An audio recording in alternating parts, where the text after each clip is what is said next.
Hey everyone, hey mommies, it's finally my day 6. Grabe, finally I got a chance, I got a time to really upload this because this is last July pa and we're, anong month na ngayon, it's September. So yeah, this is our day 6 and I'm still with my cousin, so we're nurturing the moment that we're in Manila, we're in Cavite. So we went malling today, hindi naman masyadong special because we've been really to a lot of places lately and medyo it's really traffic in Manila, so I told my cousin let's go ahead and do malling. So yun, we went to SM Cavite, Tanza and Robinson. Then after that my cousin wanted to fulfill what I wanted to achieve, so dinala niya ako sa Parisan doon. It's like the Paris in Bohol is really different from what Paris is in Manila, so dinala niya ako sa isa sa may malinis na Parisan here in Cavite. I forgot the name, but it's really something that I'm looking forward. Sabi ko, no na lang, it's really okay because I can always try the Paris in Bohol, but this one, dinala niya ako dito kasi na-try niya dito and she can really attest na malinis yung Paris dito. So, I went there, buti na lang hindi ka magla-line, dili ka kinahanglan maglinya para makakaon ning haron ning Tagalog ko. Uy, naunsa. So, lisod ba kayong Tagalog, lisod kayo, struggle is real. So, mao ni lang Paris, barato ra kayo ng Paris, guys. So, kanang makitaan gid nimo ang kalami and kompleto gid ilang sauce, guys. Na chili, na ay kadong rice nganin lami, na ay kadong pwede sad kakadong murag ramen. Usa ramen ba to siya or noodles? Basta mo ni ang among kuan nga kompleto gina siya sa ricados, kompleto sa pangalan ay kompleto sa sauce, na chili sauce, na katong toyo, na patis niya. Sus guys, lami juga ayo nga wala pa juga natilawan nga Paris sa Bohol nga pareha kalami sa Paris ano ako na natilawan diri. Sa una sa nakatilaw na sa Paris sa Manila. Later sad yun mo nang dili kay ko ga Paris sa Bohol, kay dili kay ko nga linya-linya ng Paris sa Bohol, kay wala jud, walay sama, dili kung nakatilaw na kag original nga Paris, dili na ka kaayo maganahan sa Paris nga naa sa Bohol. So ay lang sad ka offend ng mga nila Paris ha. So kanang tarungan sa ninyo ng uban kung gusto jud mga legit mga pagka Paris. So anyway, kita mo duwala na pati mo bash ta ng buot na sad ko. So oto na-enjoy kayo mga bata, pati si Kai na-enjoy kayo kay kanang baka gid siya ba? Ay, baka ba tani? O lagi baka lagi niya. Na ay murag kanang kadungagon pa ko kaisa, kadungagon pa jud ko niya.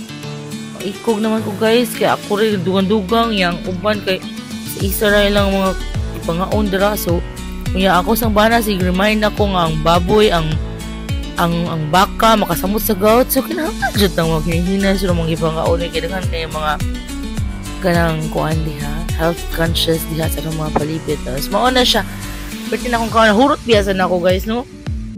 So mao to, happy kay ko kay murag isa ni sa akong kanang gi-look forward ba nga makaon ko kay pag didto mi sa Manila gyud proper murag ginganaan jud mi sa driver nga dili mi palinyahon adtong sikat nga Parisan, di na ako mention sa dong name. So to, wala na dyan may nakakuhaan dito. So, daghan kayong mga bad feedback.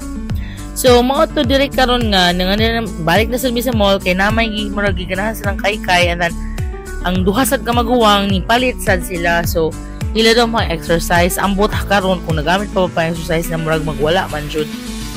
So, mo niya nakita nito. Na naman siya na kanang align bitaw nga ligid. So, ni palit sad siya giyang own na kuhaan. Then, nagipalitan sa si Chloe ani og iPhone 15. So yeah. Parang maono. So mauto ka ng lamira sa ganang D6 na mo. Amo jud hindi ka nang ko anong moment na mo. Then after ani gidalami ni Ivaraw ni GP dito sa nakalimutan sa ko isa kadugay lagi. Nakalimot na ko. So ako na lang ipamutang ang mga ngan kung asa mi na ngadto. Sa hotel man ni dito. Uy, nakalimot ko var sa duha. So kanang dito pasad mi nag-dinner anya medyo na late ko ni sa akong trabaho kay kanang nalingaw ram po yung chika-chika nya medyo lami sad kay lang pagkaon guys. Buhay binuang kanang kung pwede lang dili na ko ma-describe sa kung unsa akong istorya, dapat imo jung tilawan. So this mangutana sa ko ni RJ ha, wait. Okay, so anyway, napangutanan ako ni RJ kung unsa ni Tansa Oasis Resort ay ni siya. So sa mga naa sa Cavite, mga tungos Cavite nga area, ani jud mo very very nice, maka-recommend jud ko niya. Especially ang dili na ko kaayo into pool kay daghan kay ni sa Bohol. Oy binuang dili. Kung maad ko magaling kong mga lugar no kanang wa man gyud sama ang beaches diri sa Bohol o sa mga pool pandan daghan na kay na dito sa Panglao lami na kay na pero isa sige sa tuon sa isa ka place kaya ina yung pagkaon and kanang kung dapat mo mobalik pa ka diri or di na so isa na sa akong basis nga mobalik pa ko diri kay lami kay lang pagkaon pero si kay nabuang siya sa pool so kailangan daw siya sayang lang kay wala siya nakadala og iyahang pangligo. Kay wala lagi may naghunahuna ang mga himid din dapita. So anyway, dito na lang mi sa alang resto since more Chinese sa lang yung style dara. So excited kay ko kay na ako yung mga gusto kan noon na kana wala na ako na-achieve pagyapon aside sa Paris na-achieve man jud ko siya. But pag-order na mo dire walay sama ang kalami. So, kuyog na mo silang Isay, silang Vanwan, of course, the rest of the family, si mga Nilavara o kanang asamo aso.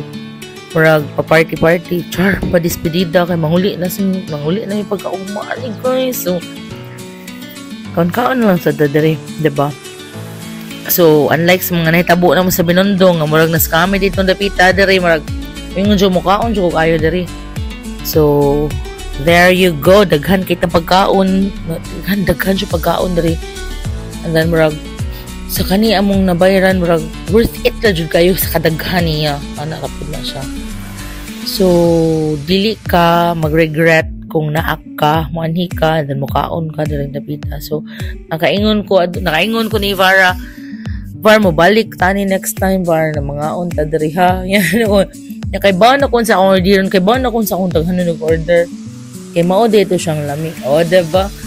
So nga naman gina siya good basta mo mukhaon jud ka manumdum jud ka sila mi ay kay ganang Pilipino pud ko nang basta-basta niya ang mga bata kay kusog kay mga syumay dira mga syumay man lagi pangaon sa pagtan-aw nako wala na koy ako so may galit na hibilin lami pud kaayo so yeah so of course dili mawala jud na ilahang kadung sa to kadung baka bitaw nga ipakuluan lami kay na siya nagkalata ginadira pag ato na Manila diri sa Bohol murag once in a blue moon na gid na makangana no pero dito maski pag-asa ka mulingi naadyo na dito niya sa labi na mo adto kag Tagaytay so sa mga tindahan sa mga baka guys grabe walay sama kasi sa bilahan kinahanglan mo adto ka sa dao mga alas magsugod na lang sila dito sa dao mga 4, 5 so mga 7 mahurot na ng baka. So, kailangan mo sa'yo ka. And nilugay dito. So, here we are, guys. Nabusog na. So, kanara. May nagali ka natagaan na po na ko ng time kanong adlaw. And then, hopefully, mawala na ang mga pictures. Ani kay, dili dyan ako ning para vlog. Pero mag-vlog lang dyan ko para makip na ko ang mga memories bitaw. So, yeah. We're enjoying every moment sa Manila. Na-enjoy dyan mi kaayo. Na-enjoy super. Sige na, bye na.